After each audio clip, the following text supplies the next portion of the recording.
За орон төргийн үзэгчдээ өнөөдөр 4-р сарын 15-ны өдөр 5 гараг Монгол Улсын нийслэл Улаанбаатар хотод оройн 18 цаг 4 минут болж байгаа юм байна. За энэ цаг мөчөөс Монгол комент хаягуудыг идэвхжүүлэх нэгэд үзэгч та бүхний үгс бодлоо илэрхийлэх чөлөө тэмдрийг эхлүүлж байгаа гэдгийг тодтогч хэлье. За ерөнхийдөө бол бас нэг 4-5 минутын дараа бол нэвтрүүлэг эхэлж байгаа. Ер нь эфирийн хувьд бол энэ 7 хоногийн туршид бол бүтэн цагийн метражтайгаар Монгол комент нэвтрүүлэг зарлагдж байгаа. За нэг хэдэн минут хоцроод орж байгаа ч гэсэн 19 цаг тэг минут хүртэл бүтэн цагийн метражтайгаар Монгол комент нэвтрүүлэг өнөөдрийн хувьд үзэгч та бүхэнд хүрнэ гэдгийг тодтогч хэлье. За ерөнхийдөө одоо цаг нарны асуудал их л зэгцэрж байна. Нэг сайхан жигдхэн сайхан болчихгүй байна. Явандаа одоо ингээд ямар ч байсан 18 цагаас 19 цаг хүртэл гагцгүй одоо Монгол комент нэвтрүүлэг гарах тэр боломж олцоо олдох байхаа гэсэн итгэл байж байгаа юм. За сонин сайхан юу нүбүжээ. За сонин сайхан гэвэл одоо өчигдөр бас яг хаврын тэнгэр ямар байдгүй гэдгийг ерөөхдөө харуулж байгаа шиг байна. Тэгэл. Даваа гарагч ямар сайхан нартай дулаахан байлаа. За өчигдөр ямар салхитай байлаа, өнөөдөр яагаад цастай байна вэ гэд хаврын тэнгэр хаашаа харуулж байна. Яг энэ үйл явдал нь хөдөө орон нутагт нэлээд хүндээр дуусч байна. Ялангуяа төмөртэй байгаа Сүхбаатар аймгийн за зарим сумдуудад сумын төв нь баг галд өртөх тийм аюул тулгарсан гэсэн мэдээлэлүүд байгаа. 17 айлын гэр шатсан гэдэг зүйлийг ярьж байна. Малын бичээргүй болчлоо гэдэг зүйл яригдж байна. За дээрэс нь одоо яг миний өмнө харагдж байгаа зүйл дээр бол нийслэлийн авто замын газрын дарга энэ онд нийслэлд 91.2 тэрбум төгрөгөөр зам барина гэдэг юм мэдээллийг өгсөн гэдэг. Твиттер хуудсан дээр ерөөсөө ийм зүйлүүд л байна. За улс төрийн хүрээлт ер нь чирий дуусан ямар хөө сонин сод юм байна хөө. Цахим ертөнцид одоо жиргээ голчилж явсан улс төрийн одоо онцлог тэр сэдв юу байх шиг вэ өнөөдрөөд? За онцлог сэдв гэхээс илүү нийгмийн харц Монголын залуучдын холбоог сая нэг санал суудлаа булаацсан асуудал яригддаг байсан. 6 сард их хурлаа хийн гэдэг асуудал яригдж байна. За дээрэс нь одоо энэ улс төрийн намуудын тухай хуулийн асуудал хамгийн их анхаарал татж байгаа. Асуудлын нэг болж хувирч байна да. Тий. Өнөөдөр ерөнхийдөө бас зөвхөн мэдээллийн цахим сайтуудаар яг улс төрийн намуудтай холбоотой асуудал нэлээд өндөр түвшинд яригдчих шиг боллоо. Улс төрийн намуудыг төсөөс санхүүжүүлдэг бай гэсэн ийм зүйл заалтыг хүртэл одоо зарим одоо юу гэдэг нэг жижиг гэгдэх тэр намууд ч юм бас өөдөө дэше өргөн мэдүүлээд явж байгаа сураг байна. За Монгол Ардын нам, Ардчлан нам хоёртоо одоо юу гэдэг тэр бусад жижиг намууд бол нэг ижил гараан дээрээс хөдөлж чадахгүй байна. Санхүүгийн хувьд бол хоцорж хойноос нь нөхөж явах ийм тэгш боломжоор өрсөлдөх болцоо алгаа. Тэгэхээр намуудыг төсөөс буюу татвар төлөгчдийн мөнгөөр санхүүжүүлдэг байя гэсэн ийм зүйл яриад эхэлж байна. Энэ асуудал чи өөрөө нэг зүйлийг бас яаж юм л та. Одоо эрх баригч томоохон намуудад компаниудын тусламж дэмжлэг маш их байдаг. Энэчнээс санхүүждэг. Эргээд нөгөө компаниудтай үйлчлсэн хууль баталдаг. Эсвэл тэр компанийн ямар нэг хүнийг нь төрийн ямар нэг удирдах байгууллагад төлөөлөгчөөр томилдог ийм асуудлаас татгалзах гэдэг үүднээс л ийм саналыг оруулж ирээд байгаа гэсэн зүйл ярьж илээ л дээ. За гэх мэтийн асуудлуудыг үзэгч та бүхэн бас өнөөдөр Пүүжэвтэртээ цуг байж хэлэлцэж ярилцах сэдвүүдээс бас сонсож мэдээлэл авч болно. Өөрсдийнхөө үгэл бодлыг ч гэсэн одоо Монгол комент хаягууд руу цензургүй сайхан илгээх бололцоо бий. Өнөөдөр ерөнхийдөө мэдээлэлээ дуулгана. Сэтгэлдлүүд загтлууд дээр бас нэлээд ач холбогдол өгч явна гэдгийг тодтогч хэлье. Бидэнд боломжийн цаг байна. Гэхдээ энэ бол бас налаач суугаад бас хангалттай хэмжээний цаг биш. Аль болох товчхон тодорхой гол асуудал руу орё гэсэн бодол байж байгаа. Өрөөгөө хэлж өгөө. За. Монгол комментэд нэгдэцгээе. За 18 цаг тэг 7 минутад бид хоёр өрөөгөө хэлж байгаа маань цагаад харуулаад аваарай. За Хинтээ Сүхбаатар аймаг чиглэл рүү гарч байгаа төмрийн нөхцөл байдлыг бас өнөөдөр видео бичлэгийн хальсанд буулгаж бас онлайнаар нэлээд идэвхтэй түгээж чинь бусдаас сэрэмжлүүлж бодороо болгоомжлороо гэдэг үүднээс энэ тун хүндхэн нөхцөл байдал үүсэж байгаа юм биш үү? Ялангуяа энэ зүүн аймагуд руу бол их хэцүүхэн нөхцөл байдал үүсчээд байгаа юм байна. За онцгой байдлын аврах галт унтраах энэ баг үндсэндээ 300 гаруй хүний бүрэлдэхүүнтэй 30 гаруй тээврийн хэрэгсэл техниктэй ажиллаад байна. Үнэхээр барахгүй байна. Иргэдийн өөрсдийнх нь одоо бас хайхрамжгүй хайнг байдлаас үүдэлтэй энэ галт төмрийн нөхцөл байдал нь мөрөөрөө байгаа бусдыгаа одоо ингээд сүйд хийж байгаа нөхцөл байдал байна шүү гэдгээд энэ дөргөө цэгмээ сайт дээр энэ бичлэг тавигдсан байлээ. Ямар ч гэсэн Хинтээ дорнод ингэж орж ирж багнуураас ч гэсэн хүмүүс татсан байлаа шүү дээ. Онцгой байдлын нэг аюултай нөхцөл байдал үүссэн бас.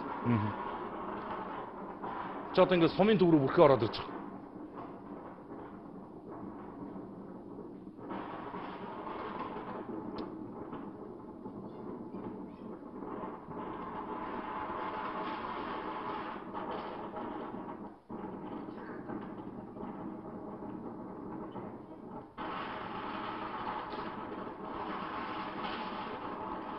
За иймэрхүү нөхцөл байдалтай байдаг юм байна. Галт төмрийн аюул гэдэг бол ерөөсөө хамгийн хэцүү юм шүү дээ. Хамгийн хэцүү юм чинь баг үер уснасаач хэцүү юм баггүй. Тэгээ иймэрхүү нөхцөл байдал бас иргэдээс өөрсдөөс нас үүдэлтэйгээр бий болж байна шүү гэдгийг онцгой байдлын албаны хамт олон бас нэгэн сонор сэрэмж болгож нийгэмд хүргээд байгаа юм. За иймэрхүү нөхцөл байдал одоо бүр хормын дотор одоо бий болж одоо маш олон тэрбум төгрөг, маш олон хүний амьдрал, эд хөрөнгөгийг бол сүйд хийх юм нөхцөл байдал үүсчээд байна шүү. Энэ дэр бас маш болгоомжтой байгаараа гэдэг үүднээс нь энэ мэдээллийг хүргэж байгаа. За өнөөдөр мэдээллийн оллоо цэгийн сайтын хүндсэн нэг сонирхолтой материал. Нөгөө Ян Батцуурийн чи үлсгэлэн зарлана гэдэг өчигдөр чивтээр ярьж ирсэн шүү дээ. Үлсгэлэн зарлахыг нь хориглосон байна.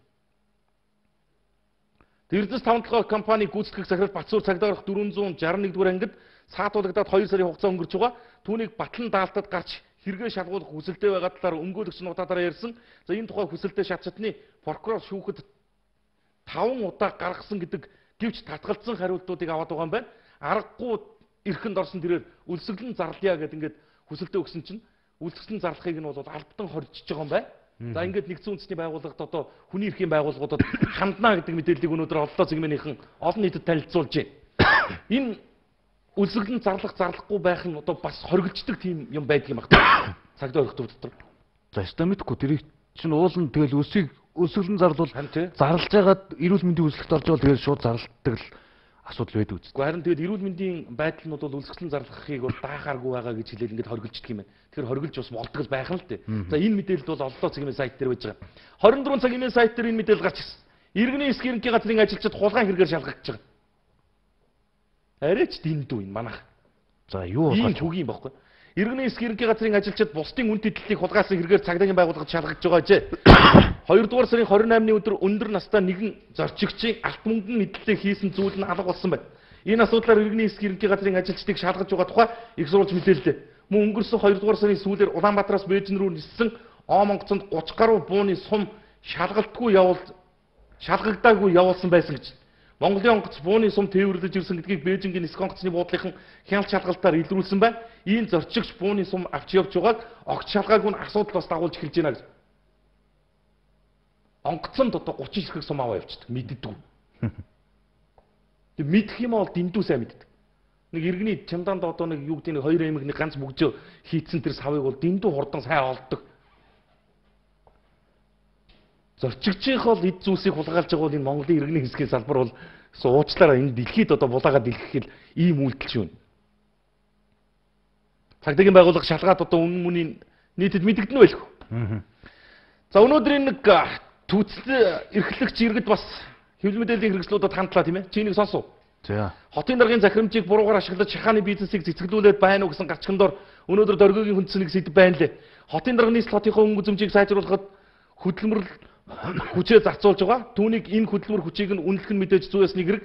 Харин захирамжийг нь буруугаар ашиглан шахааны бизнесийг цэцгэлүүлээд байна. Нийслэлийн иргэдийн төлөөлөгчдийн урлагийн тэргүүлэгчдийн 56 дугаар тогтоол гарсан. Нийслэлийн нутаг дэвсгэр түргэн үйлчлэгээний цэг ажилуулах журмыг батлаад хуучин төслүүдийг шинжилэн зохион байгуулах ажлыг эхлүүлсэн байгаа. Ингэхдээ КИГ гэдэг ганцхан компани оруулж ирж байгаа 15 сая төгрөгийн үнэтэй түүцийг заавал ав гэсэн тулгалт яваад эхэлсэн. Заавал энэ КИГ компани заавал тэрийг л ав гэж. Өөр байж болохгүй. Заавал КИГ компани түүцийг ав. Тэгээд тэр нь 15 сая төгрөг. Гэхдээ 15 сая төгрөгөөр түүц авчих чадaltaй хүн түүц ачлуулад яах юм? Ийм үнэтэй түүц авчихл одоо хэмжээний боломжтой бол тэр хүн шаардлагагүй шүү дээ. 15 сая төгрөгөөр түүц аваад дахиад хэдэн төгрөгөөр тэр бараагаа эргэлдүүлэх юм. Тэгээ түүц өөрөө ер нь ямар ашиг олдог, ямар бизнес гэдгийг жоохон хөрсөн дээр буугаад харал та найзуудаа. Магадгүй тэгээ яг одоогийн тогтцсон байдлаар бол дараагийн засаг дарга ч юм уу дараагийн удирдлагууд нь гарч ирэл магадгүй нөгөө түүцийг боловсчих юм биш үү? Энд чинь ингээд жишг болоод яваад байна шүү дээ. Хамгийн гол нь энэ дэр хилээд байна шүү дээ. Хотын даргын гаргаад байгаа санаачлага зөв тийм ээ. Өнгө үзэмжтэй бай. Тэгтээ сонголттой байгаа чи. Харилцан одоо тэр чинь зах зээлийн хууль шүү дээ. Хямдын тийм үү? Өртөг зардал багтаагийн иргэдэд тэр түүцийн бизнес эрхэлж байгаа иргэдэд сонголтын нээлттэй тавиад өгөлт. Зөвхөн КИГ гэж ганцхан компани оруулж ирсэн түүцийг л ав гэдэг ийм тулгын шаардлага хэлбэрээр бол эн чинь ер нь зах зээл бизнес муу юм уу? Энэ иргэд өнөөдөр бас хэвлэл мэдээллийн хэрэгслүүдэд хандсан байл энийг бас хот дүүргийн удирдлагууд хянж нэг үзээч гэж. Иргэд энд ингээд түүцний хэрүүл хийгээд байгаа. 15 сая төгрөгийн түүцийг үнэтэй байна гэж манайхыг хэрэлдээд байгаа. Манай төрийн түвшээд бол яадгүй хэр зэрэг 50 ширхэг хаусыг 50 тэрбум төгрөгөөр бариулж байгаа. Чи нэг сонссон тий? Сүүлийн үед юусэн Асемийн уулзалт яваад. Нөгөө Асемийн уулзалтад бэлдээд гадаадын төлөөлөгчдийг одоо ая тухтай орчинд байрлуулах үүднээс нэг удаагийн хурал зориулаад 50 хаусыг 50 тэрбум төгрөгөөр барьж. Нэг нь тэрбум төгрөгийн өтгөтэй. Энд иргэд 15 сая төгрөгийн үнэтэй түүцэн дээр хэрэлдэж байгаа. Тэнд найзууд 50 тэрбум төгрөгөөр 50 хаус барьж байгаа. Нэг хурал зориулж одоо их нүүр улаахгүй өнгөрөх гэж юм л. Ийм хэмжээний тансаглалт одоо Монголын төрд байгаа юм. Төсөв тэр ачааг чинь дааж чадчих юм. Гүчи боддоо 50 тэрбум төгрөгөөр хідэн айл орон сууцтай болж байна. 50 тэрбум төгрөгөөр дахин төлөвлөлт хийлээгээ боддоо чи. Тэр 50 хаусны оронд хідэн мянган айл байшин толох. Хичнээн асуудал шийдэж болох мөнгө үгээд ингэ бодохоор бүр арай дэндүү. Энэ дэр бүр нэг зүүн үнэтэйгээ бүгдээрээ байж байгаа. Үнэн цэгмэн дээр байж байгаа ш. Газар шорооны ажил нь эхэлсэн гэж. 50 тэрбум төгрөгөөр 50 хаус барина гэж. Ямар ч үнэтэй юм тэгээд тэрбум төгрөгний хаус л гэж. Тэгээ энэ дараа нь яах вэ? За энэ асуумын уулзалт болоод өнгөрнө. Нөгөө 50 хүн ирж бууж байж байгаа явах нь шүү дээ. Тэр 50 нөхөр аваа явчихгүй л хүн чи өвгөгддөг хаус биш үү? Тэгээд нэг одоо 50 тэрбум төгрөгийн 50 хаустаа л үлдэх нь байна шүү дээ бид нэр. Тэгээд тэр одоо долоон буудлын должин юм чингэлтийн доржгоо очиж амьдрах юм уу? Яах юм одоо тэр ингэж муухай хөгийн нэг өөрөө өөрсдөө юм бэлдэж байгаа. Одоо бүр баяр хүргэе та нарт бол айгүй мэрэгэн санаа бодож олсон юм. Яаж энэ хурлыг далимдуулж 50 хаустаа болж явъя гэдэг санаа толгоонд жоров. Ич хэд хоног юм? 7 хоног юм уу? За нэтэр хавцуулах байлгүй. Тэгээд асамын уулзалт хийснээс мөн яг наадах ингээ барилгын асуудал ингээл яригдахлаар монголчууд нэг хүнчлэлийн хэрээр хөлөөж ийн гэдэг нэг үг гэдэг шүү дээ. Монголчууд ч одоо ингээд өнөөдөр нэг улсын ерөнхийлөгч Монгол улсад айлчлаа гэхэд энэ хотын төвийн замыг бол тэр чигт нь хаагаад бүх машинуудыг оруулахгүй хаагаад хязгаарлалцлаа. Хүмүүс энэ явуулахгүй. Тэгэхээр одоо асамын тэр 50 дэх орны ерөнхийлөгч ирэхлээр одоо нийслэлчүүдэд нүүлгийн шилжүүлэх юм уу? Эсвэл одоо нэг гэр хорионд оруулах юм уу? Гэхдээ тэгээ боломгүй бол баг нуух байлгүй. Харин тий одоо нөгөө хаан хүлээ нэг хойд солонгос лөө иргэдээ нөгөө нэг ядуу иргэдээ нэг хаан босгоо нууцсан байдаг гэж. Тэгээ одоо нэг урд нь ардсан орнуудын нэг зөвлөгөө болоход нэг цариамуутай хүмүүс хотын төвөөр явахгүй гэл нэг юм яригдаад байсан. Яг тий тэр шиг л юмнууд болж магадгүй юм шиг байна л та. Цариамуутай хүн. Чи тэр явах бол явахгүй бах тий. Хотын захавар л явах. 50 тэрбум төгрөгөөр 50 хаус босч байгаа мэдээлэл үнэн цэгмээ сайт дээр байж байгаа. Энэ асуудлыг бид бас эргэж тодруулна. Заавал шаардлагатай мó бас нэг иргэд олон нийтээс асуудыг нь хандах байхгүй юм а гэдгийг ч л хэлээд байна. Эцсийн бүлэгтийн хуралчин болдгоороо болно тэр улсууд чинь явдгаараа явна. Бид нэг тэрбум төгрөгийн үнэтэй 50 хаустаа л үлдэх нь. Энэ улс их оронд чи өөр хийж бүтээх ийм ажил байхгүй мó. Хотын хэмжээнд заа юу. Улаанбаатар хотын хэмжээнд 2015-аас 16 онд хотын хэмжээний автозам дээр 91 тэрбум төгрөг төсөвлөсөн байж штэ. Бид тэрийг дөнгөж сая пүүжигээс би сонсоод овооштэй гэж баярлаад олзуурхаа сууж штэ. Улаанбаатар хотын автозамд байна штэ 91 тэрбум төгрөг. Их мөнгө байна штэ гэж би ингээд баярлаад олзуурхаа сууж. Гэтэл энэний талаас их мөнгийг зүгээр нэг 50 хаус барих гэж та нар болно. Тэр бүр үнэхээр хийлгүү 7 хоногийн арга хэмжээнд зориулаад. Тэгэд яг одоо дараа нэг хүмүүс 50 хүн л тэрийг нь 50 одоо олигарх авах байлгүй те болтол. Нэгээр нь. Арай дэндүү юм. За политикэн дээр өнөөдөр бас нэг материал гарсан. Энэ эхийн сүү орлуулагч гэдэг нэг энэ зүйл бас сүүлийн үед нийгэмд нэлээд хяналтгүй тараад байгаа юм байна. Нөгөө барилгын материалын дэлгүүрүүд дотор зарагдаж байгаа гэсэн шүү дээ. Цементэн дотор эхийн сүү орлуулагч хийцэн зарж байдаг. Будган дотроос зарж байдаг тийм. Тэгээ энийг бол албан ёсоор олон нийтийн сүлжээ мэдээллийн хэрэгслүүдээр сурталчлахыг хориглож байгаа юм. Мэргэжлийн ялтын ерөнхий газраас эхийн сүү орлуулагч бүтээгдэхүүн импортогч аж ахуйн нэгжүүдэд импортын эхийн сүү орлуулагч бүтээгдэхүүн тавих хяналтыг сайжруулахын сэдвээр сургалт зохион байгуулсан юм. За энэ сургалтынхаа үеэр бол үүнээс хойш түүнээс цааш эхийн сүү орлуулагч гэж энэ ямыг олон нийтийн мэдээллийн хэрэгслээр сурталчилж таниулахыг бол хориглоно гэдэг ийм шийдвэрийг танилцуулчихж байгаа юм. Маш олон одоо сөрөг хандлагууд, маш олон одоо эхчүүд үр хүүхдүүдийг нэраг одоо хохироосон тэр битгийг бол хороосон ч үйлдэлүүд гарсан. Тэгээ хяналт байдгүй энэ бизнес дээр бол бас ингэж хяналт тогтоож байгаа юм байна. За өнөөдөр би бас энэ өчигдөрхөн бас нэг тамхи татчихсан замын цагдаатай холбоотой мэдээлэл спүүжээр ярьж ирсэн тий. Цахим ертөнцөөр яваад бас цагдаагийн бие бүрэлдэхүүний одоо сайн муу нэр усыг унгаж байгаа барьж байгаа гэдээ ингээ яригдж ирсэн. Өнөөдөр би бас энэ мэдээллийн GoGov цэгийн сайт дээрээс нэг материалыг олж үзлээ л дээ. Цагдаа нар хамгийн багадаа жилд 352 цаг илүү цагаар ажилладаг гэж. 352 цаг. Одоо ч гэсэн нэг гадны ерөнхийлөгч ирсэн гэж цагдаа нар шүн өдргөө зам дээр зогсож. Замынхан ч зам дээр, хэв журмынхан ч зам дээр. Доотлон шүү. Хамгийн доотлон. Тэгэд ийм мөнгө бол хизээч Монголын төсвөөс энэ тангараг өргөсөн цагдаагийн аль багчдад нэмэгдэж очтгүй. Хизээч тийм байхгүй. Энэ дэр байж. Энэ үз. За энэ Цагдаагийн аль паагчид нэг сард Багдад 192 цаг ажиллаж, улмаар жилд дунджаар 352 цаг илүү цагаар ажилладаг байна. Цагдаагийн байгууллагад 10 гаруй жил ажиллаж байгаа. Гэтэл энэ хугацаанд шинэ жил цагаан сар Улсын баяр наадмаар гэр бүл хамаатан садантайгаа хамт байж үдсэнгүү гэж нэг цагта 10 жил ажиллаж байгаа цагдаа ирж үздэггүй юм угаасаа. Тэгээд би энэ мэдээллийг яах гэж яриад байгаа гэхээр зэрэг энэ Монгол төрийн бодлого гэж юм бүр үнэхээр дампуурж илжирж байгааг хэлэх гээд байгаа байхгүй юу? Чи зөвхөн зам дээр гээд аваад үзцээ. Замын цагтаа. 1980 оны бие бүрэлдэхүүнээр 2015 онд ажиллаж байгаа замын цагтаа. 1980 онд хэдэн машинтай байсан гэж бодож? Монгол улс даяараа 32 мянган машинтай. 1990 онд нөгөө нийгэм солигдоод машина тоолж амдаагүй байдаг юм бил. 91 онд тоолсон. Тэгэхэд хэдэн машинтай болсон гэ? 41 мянган машин. 1991 онд. Үгүй боддоо. Оросын улбаны улсад 250 машин тутамд нэг цагтаа оногдохоор зохион байгуулж бие бүрэлдэхүүнийг томилж өгсөн байдаг. Хятадд 350 машин тутамд нэг цагтаа байхаар тооцоолсон байна. Монгол улс 1980 оныхоо цагдаагийн бие бүрэлдэхүүнээр өнөөдөр тэр 32 мянган машин тооцож бий болгосон цагдаагийн оронтойгоор өнөөдөр энэ 5-600 мянган машинд цагтаа нар ажиллаж байна. Тэгээд одоо нэг цагтаа одоо хэдэн мянган машин оногдоод байгаа юм. Бүр. Тэгээд ийм юм ярихаар одоо чинь манай их хурлын гишүүд чинь бүр нэг тийм зөрүү юм ярьдаг шүү дээ. Улаанбаатар хот чинь тэртээ дэргүү хотын авд сам чинь камерын хяналттай болчлоо. Одоо яагаад энэ замын цагдаа нарынхаа оронтойг багасгахгүй байгаа юм бэ гэж. Бүгдийг камераар хянаж байна. Болгож ийн гэж л яриад байдаг. Камераар хянагдахгүй юм байдаг шүү дээ. Жишээ нь одоо камер согтуу жолоочийг яаж таних юм? Согтуу жолоочийг одоо согтуу байна гэж таньдаг камер байх уу? Үнэмлэхгүй явж байгаа жолоочийг таньдаг камер байх уу? Хүн барьцаалцсан хулгай хийцэн явж байгаа жолоочийг таньдаг камер байдаг юм.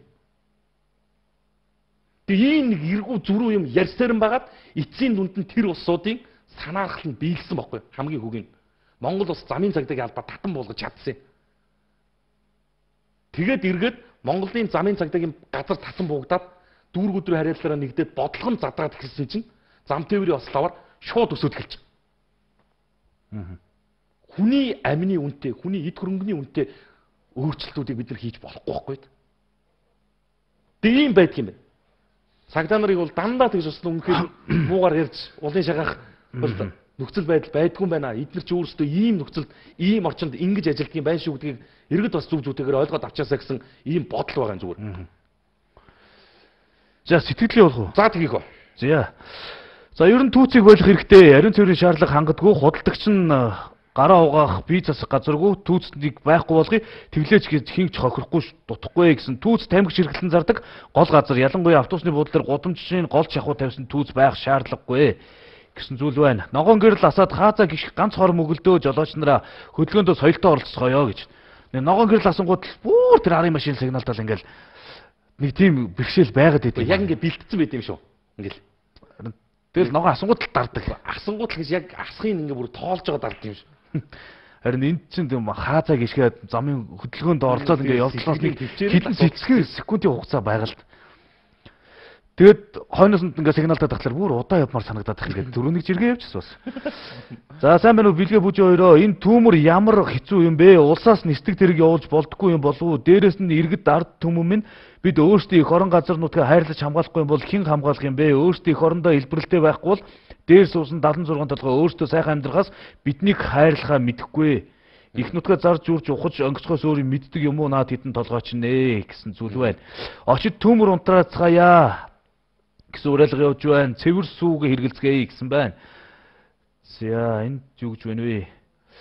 За өчигмэнд Монгол улсын засгийн газраас цаг урагшлуулах урагшлуулсан. Тэгсэнд манай улсын цаг автоматар урагшлах ёстой гэсэн худлаа юм уу? Гар утасны цаг огт болохгүй юм аа. Механикаар тааруулах юм энэ улсын цагны тохиргоог хийж болдггүй юм уу?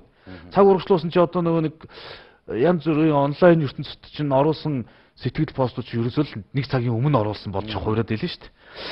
За тэгвэл ажил хийгээд чи яг нам байгуулаад төсвөөс мөнгө аваа сууж явахаас бүгдээрээ гэсэн байна. Би бас бодож л. Нэг өөртөө таарсан хитийн бөөгнөж жоод нэг нам гээд нэг юм байгуулчаа сууцыг л баг амархан амьдрах юм шүү. Татвар сүлжээтэй мөнгөс ижилхэн хувааж өгнө шүү дээ. Том намд нь ихийг жижиг намд нь багыг гэхгүй шүү дээ. Улс төрийн нам болгонд л тэнцүү хуваарлаа да. За хүн ямар нэгэн эмнэлэгт очиж шинжилгээ томограф хийлгдэг. Дахиад өөр эмнэлэгт очиж дахиад заавал өөрийн эмнэлгийн шинжилгээг дахиж хийлгэхийг шаарддаг. Манайх заавал өөрийн эмнэлгийн шинжилгээ томограф гэх мэтийг харгалзсан эмчилгээ хийн гэдгээ. Жишээ нь гэмтлийн эмнэлэгт үзүүлээд баахан шинжилгээ хийлгээд томографийн үнэтэй зургуудыг нь авахулсан байхад нэгдүгээр эмнэлэгт хүчингүүд тооцогдож дахин тухайн эмнэлгээс шинжилгээ хийлгэж томограф зураг авахулах шаардлагатай болж байна.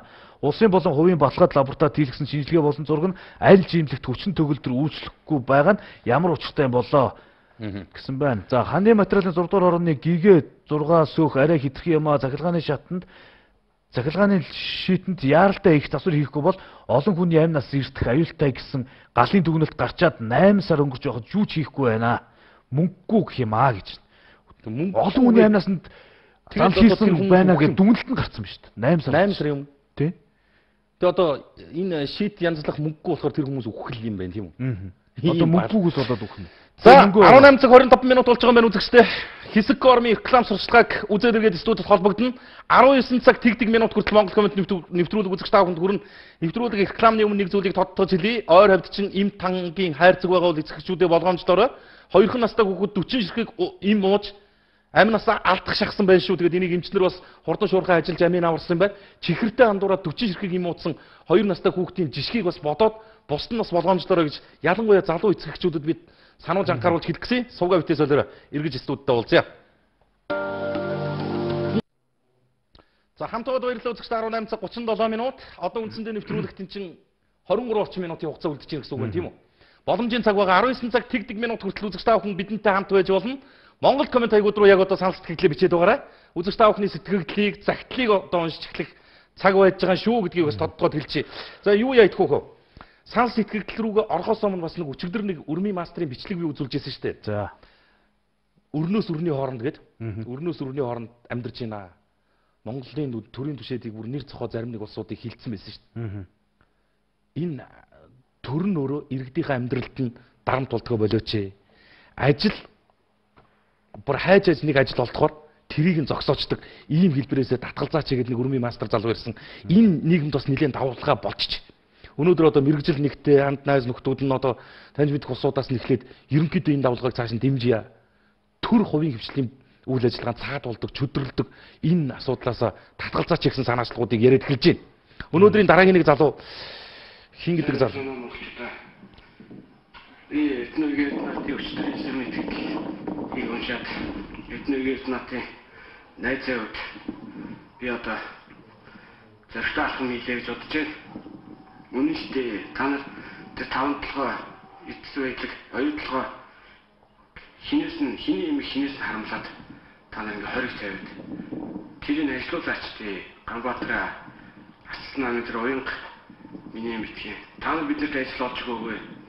Бид нар зарим мэдээ авч өөртөө ажил олж хийж байгаа.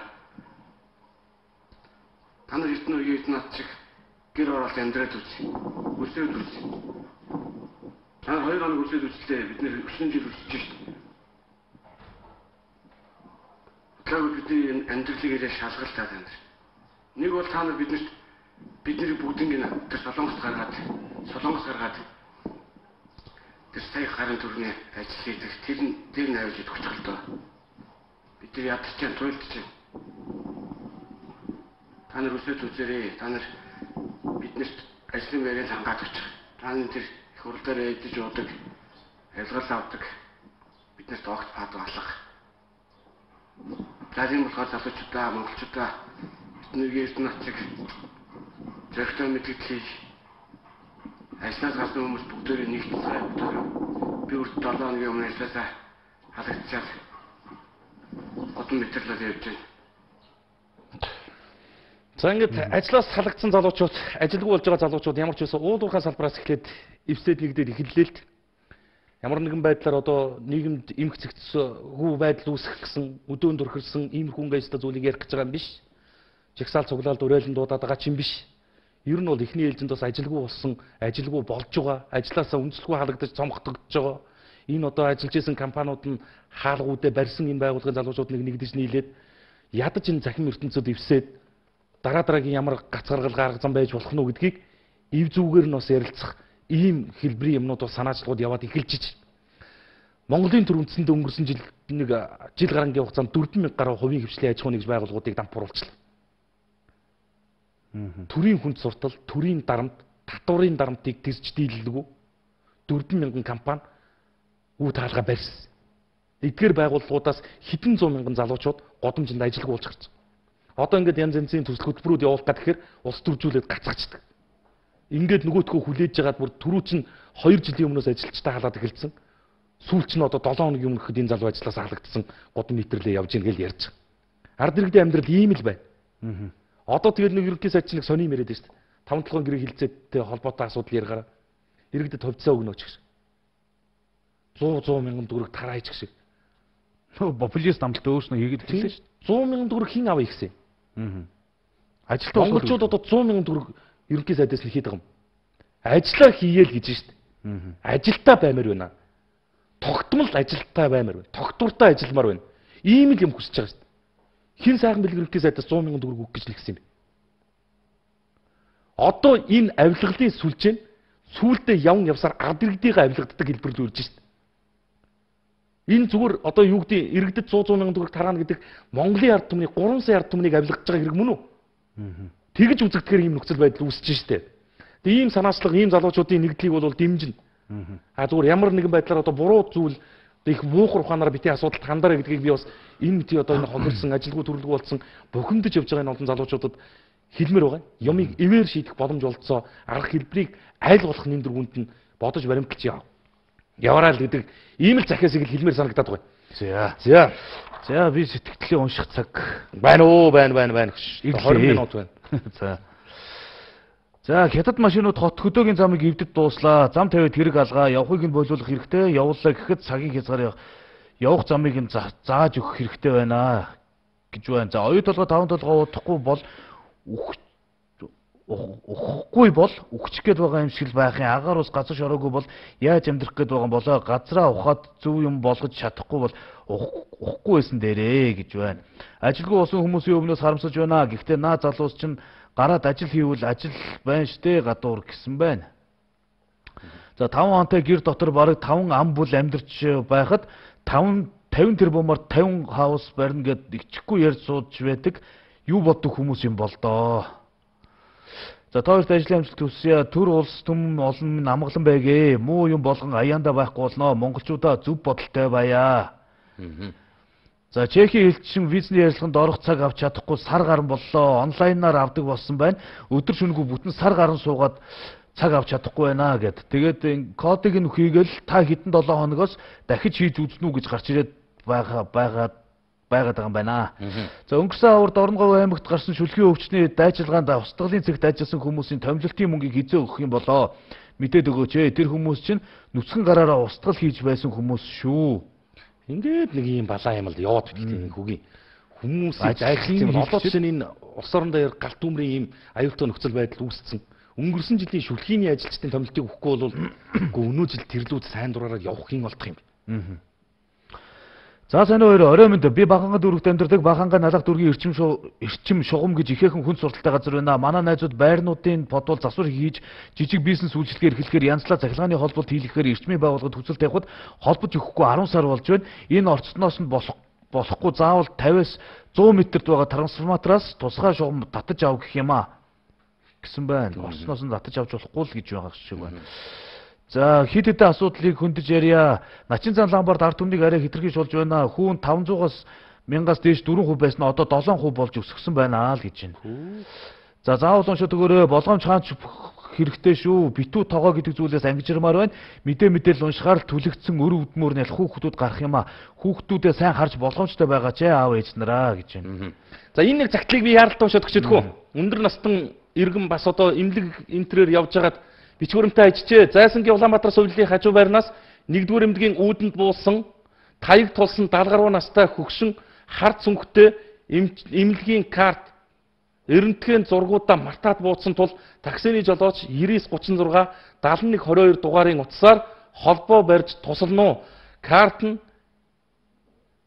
Эрдэнтийн карт байгаа гэж. Эрдэнтээс ирсэн хүн ингээд эмнэлэгд үзүүлж явж хагаад энэ одоо нөгөө Эрдэнтгийн зураг мураг юмнуудаа гээцсэн юм байна. Тэгээд энэ иргэнийг таксигаар тээвэрлж хүргэж ирсэн тэр жолооч бас буцаа холбогдох байлгүй л гэж бодож шít. За төрөөс ажил хийх нь зөв боловч зөвхөн ажил хийхийн тулд оюу толгой 5 тушгай гадаадынхан төгч болохгүй шүү дээ. Ганбаатар гишүүний буруу биш шүү дээ гэсэн байна.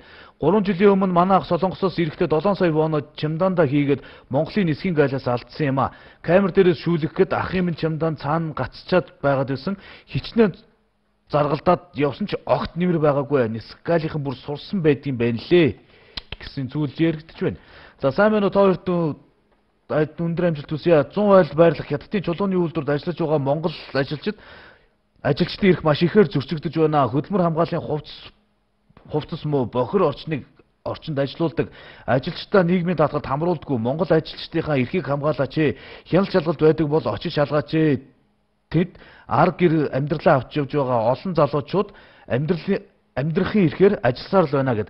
За ингээ ажилтаа байгаа хүмүүсийн нөгөө ажлын байрных нь асуудал нь ингээд хүндрээд байдаг. Тэгээ дийлэнх нь ажилгүй. За их болсон газар шороо ард түмэн минь энлэн эцэг болсон хөх Монголын тэнгэр минь хилэгнэж байна. Өнөөгийн Монголын маань сүрэл бол улс төрийн удирдлага зохицуулалтын систем, төрт ёсны ерөнхий хэв шинж чанар, уламжлал шинжлэх ухаанаа алдаж дампуурснаас эхэлж байгаамаа.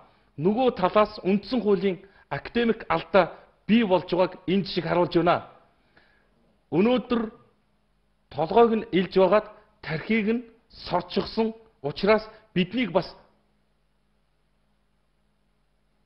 даралчлаа шүү дээ гэж ийм нөхцөлд Монгол хүний хувьд 5-7 асуудлаар эхлээд саналаа хэлж ярилцах ёстой гэсэн бодол байна гэд нэг иргэн бас загтал бичиж үлдээсэн юм байна. Монголчуудыг ер нь 5-7 асуудлаар бүгдээрээ л хэлцээ гэж байна. За 50 тэрбумаар 50 хаус барьж явахаар сайхан Монгол гэрээ бариад Монголоос сурталччихгүй яасан бол доо гэсэн зүйл байна. 50 тэрбумаар гэж одоо тэрбум төгрөгөөр өгөх чинь одоо баг хэдэн 100 гэр бариа гэж юм. За яаралтай төрийн 3 хүндрэлгийг татан болгох хэрэгтэй. Дараа жил сонгуулийг хүлээвэл эд Монгол улсыг юу ч үлдээхгүй зараад бидний бүгдийн гадаадын банкны зээл барьцаанд өрийн дөнгөн дөнгөлөөд өөртөө гадаадад хаус аваа санжийн баяр шиг гадагшаа арилаад өгнө гэсэн байна.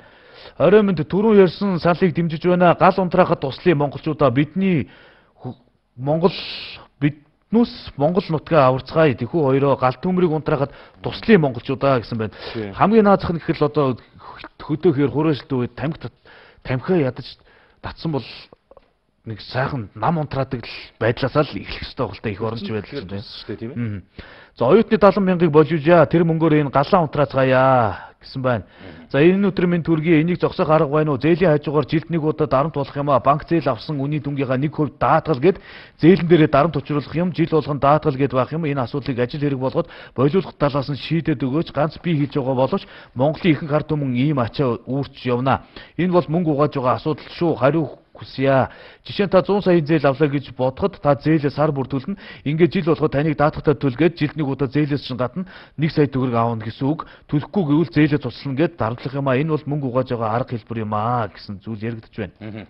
За энэ нэг ийм асуудал байна. Захиргааны хэргийн анхан шатны 20 дугаар шүүх шийдвэр нь Монгол улсын нэрийн өмнөөсгöd энэ нэг шүүхийн шийдвэр. Энийг би бас эргэж нэхэж энэ асуудлаар зарах хийж явсан улсуудаас буцаж холбогдож байж олж авсан. Юу гэхээр нөгөө сурагчийн алдарт сурагчийн дүрм товцсны хэрэг дээр Монгол улсын хараа тус шүүх гаргасан шийдвэр тогтоол энэ байна. Энэ дээр юу гэж юм гэхээр Батцуу их шаглаа инх зүр компаниудын нэхэмжилтэй үйлдвэр хөдөө аж ахуйн яамны төрийн нарийн бичгийн дарга боловсрол шинжилх ухааны яамны бодлогын хэрэгжлийг зохицуулах газрын даргад холбогдох нэхэмжилтийн шаардлага нь боловсрол шинжилх ухааны яамны бодлогын хэрэгжлийг зохицуулах газрын даргын 13 оны 7 дугаар сарын 9-ний өдрийн албан бичиг үйлдвэр хөдөө аж ахуйн яамны төрийн нарийн бичгийн даргын 2013 оны 7 дугаар сарын 16-ны өдрийн албан бичгүүдийг тус хүчингү болгуулахыг хүссэн шаардлага бүхий захиргааны хэргийг хянан хилцгвэ гэд.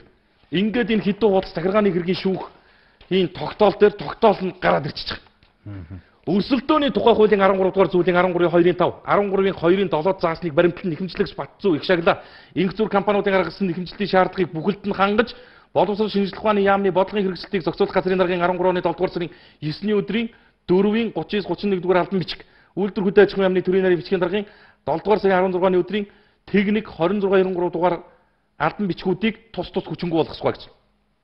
За би шүүхийн шийдвэрийг уншаад өглөөш. Монгол улсын захиргааны хэргийн анхан шатны 20 дугаар шүүхийн шийдвэрийг би уншиж өглөө шүү. Хоёр сайдын хамтарсан нэхэмжлэл чинь хоёулаа хүчингү боллоо шүү. Шүүхээр. Албан ёсны шүүхийн Шийдвэрийн албан ёсны шийдвэр нь миний гарт байж. За энийг би бүр бүх энэ сурагчийн дүрм товцтой холбогдож байгаа сургуулийн захирлуудад энэ төрлийн одоо бизнес эрхэлж байгаа тэр аж ахуй нэгжүүдэд дээрээс нь одоо хэрэг зарга үүсгэж явж хил ам хийж яваа тэр улсуудад заавал шин дүрм сурагчийн дүрм товцыг аваа гэж шахаж байгаа ийм дамтанд орж байгаа эцэг эхчүүдэд нэгцэн ойлголт өглөө шүү. Үүнээс хойш түүнээс цааш энэ шийдвэрийг хүчингүү гэж ойлгож болох нь. Захиргааны хэргийн шүүх шийдвэрээ гаргацсан учраас шин дүрм товцыг та худалдаж авч авахгүй байж болох нь. Хуучин тэр чанартай хямд үнэтэй сурагчийн дүрм товцаа авч болох нэ гэсэн ийм ойлголт гэж ойлгож байгаа. Зөв биз дээ. За оюутны 70,000 болно. Оюутны 70,000 надад болон гэр бүлд маань хэрэгтэй л байна штэ. Юун гал унтраагаа зориулна гэж худлаа хинхэлхээ болмоор юм аа. Зарим нэг нь мэдээж их нутагтай хайргүй хүн гэж юу байдаг юм бэ гэсэн зүйл байна. За сайн байцгаана уу залуусаа. Би та бүхэнд нэгэн сайхан мэдээ дуулгах таатай байна. Хулан охин маань өглөө 10 цаг 50 минутын онгоцоор Москва руу нислээ. Хуланд маань 1956 онд байгуулагдсан. За WW Бакулев-Цигру научный центр Средично гэдэг нэг орс хэлч бас хэл уулчмаар шүү. Эмчээр ахлуулсан хагалгааны баг хагалгаа хийхээр болсон шүү. За энэхүү эмнэлэг маань тэгээс нэг насны хүүхдэд зүрхний нээлттэй хагалгааг амжилттай хийдэг дэлхийд алдартай эмнэлэг гэсэн мөнх цохилох зүрх аян маань дуусаагүй байгаа. Бүх хандив мессеж бичсэн залуустаа баярлалаа. Сайн үс бүхэнд дэлгэрэх болтугай гэд. За ямар ч байсан олонныхоо дэмжлэгээр нэг хүн Москва руу явж л байгаа юм байна. Болоо шүү дээ тий. За Монгол комментэд иргэн тунгалаг баян зүрх дүүргээс захидал бичиж ирүүлсэн юм байна. Тэгээ бидний санал бодлыг дамжуулдаг та хоёрт баярлалаа гэж баярлалаа. Тэгээ манай улсын цагийн өөрчлөлтийн чимийг болио. 2 хөрш том гүрэн маань цагийн өөрчлөлтгүй болоод л байна. Хятад хизээч цагийн өөрчлөлт хийдэггүй. Орос цагийн өөрчлөлтөө 2 жилийн өмнөөс болсон. Ийм том их гүрнүүд цагийн өөрчлөлтийн үр ашгийг мэдрэхгүй, хэрэггүй юм байна гэдэг дээр нь тодорхой судалгаанд түшиглсэн дүгнэлтийг гаргачаад байхад манай цагийн өөрчлөлт бидний амьдралд тохирохгүй байна гэж. Энэ нэг цаг өөрчлөлтснөөс үүдэл ерөөсөө нэг юм хэрүүл хил ам бол тасахгүй яваад байгаа. Тэгээ ерөнхий сайд нь өөрөө хэлсэн цагаа урьдчилуулчлаа, одоо ажлаа урьдчилуулъя гэсэн. Тэгээ за факт нэвтрүүлгийн холбоотой ямар ажил урьдчилаад байгааг олж харахгүй юм. Факт нэвтрүүлгийн дугаар таалагдсан үргэлжлэн хизээ гарах вэ билгээ гэсэн байна. Тэгээд энэ боломжтой хийн дээ. За 5 толгоогоо аврья. Эн чинь өнөөгийн өртгөөр 500 тэрбум долларын нөөцтэй орд бид ашиглуулаад 5 тэрбум доллар авах гээд байх шиг байх юм аа гэсэн байна. Баян үйлгийн хотгор зам компани ажилтны цалингаа өгөхгүй байна. Хэлж өгөөрэй гэсэн байна. За хөдөө байгаа Данзан шарвта төрсөн өдрийн баярын минь төргийа гэсэн сэтгэл орж ирлээ. За би 10 жилийн сурагч өөрийн хувийн болоо хуваалцах гэсэн юм аа. Өнөөгийн нийгэм хямралд өтөрч төрн гүйдлээ олохгүй байгаа цагт улсын мөнгийг зүгээр идээ сууж байгаа. Хийсэн хэргийнхээ төлөө нийгэмшиж байгаа хүмүүсээр ажил хөдөлмөр эрхлүүлж багч гэсэн хувь нэмэр оруулбал ямар вэ гэж боддөг юм аа. Байшин барилгыг барьж болох байх, эмнэлэг сургууль цэцэрлэг дутмаг байгаа үед ийм шийдвэр гаргуул ямар вэ? Тэр хүмүүс амралтын газар очисон юм шиг л байдгийн байлээ гэсэн байна. Орхон аймгийн Баян өндөр сумаас нэг иргэн захидал бичиж ирүүлсэн юм байна. Монгол комент нэвтрүүлэлт гэж хаягдж байгаа бичсэн захиаг би задлаа. Ийм захиа иржээ. Батбүрэн гэдэг иргэн юм биш. Батбүрэнгой бичсэн захиаг нь би авчихлаа. Орхон аймгийн Тээвэр Авцамын газрын улсын байцаагч Ариун Болдон 2014 онд манай хоршооны жолооч Батбүрэнгээс дүгнэлт гаргуулахад 30,000 төгрөг, одгүйгээс шугамд оруулж өгнө гэж 1 сая төгрөг, Бямсүрэнгээс автобусны дүгнэлт гаргуулахад 100,000 төгрөг авсан талаар Орхон аймгийн цагдаагийн газар авилгатаа дэмжих газарт улсын байцаагч Ариун Болдын талаар манай хоршоо гомдол удаа дараа гаргаж байна. Иймд улсын байцаагч Ариун Болдон ашиг сонирхлын үүднээс ажиллаж төрийн албан хаагчийн ёс зүйг удаа дараа зөрчиж эрх мэдэл албан тушаал уруулан ашиглаж байгаад манай хоршоо энэ хүнийг төрийн албанд тэнцэхгүй гэж үзэж Ариун Болдыг үүрэгт ажиллаас нь чөлөөлөх арга хэмжээ авч өгнө гэж хүсэж байна. Дарга баяраа гэж байна. Нийтийн тээврийн Ариун шар зам хоршооны тэргүүн Орхон аймгийн Тээвэр Авцамын газрын дарга инх зөрг гэдэг хүнд хаягдсан ийм зүйлийг явуулсан юм байна. Тэгээд энэ хүн ерөөсөө хүн амтан одоо шугамд оруулж өгнө барина гэдэг ингээд мөнгө аваад байдаг. Тэгээд тэрийг хийдэггүй. Амьдралаа арай ядан авч явж байгаа биднийг албан тушаал эрх мэдлээ ашиглан дарамтлаж жолооч Батбүрэнгээс дүгнэлт гаргуулна гэд 30,000 төгрөг, одгүйгээс шугамд оруулж өгнө гэж сая төгрөг авсан. Бямсүрэнгээс автобусны дүгнэлт гаргуулна гэд 100,000 төгрөг авсан ч өнөөдөр авилгатаа дэмжих газар эрүү үсгэн шалгагдаж байгаа хууль зүйн хэлтэст мөн шалгагдаж байгаа юм байна. Энэ хүнийг Монгол төрийн албанд тэнцэхгүй гэж үзэж байна гэд иргэд бас нийлээ захидал бичээд ирүүлсэн юм байж.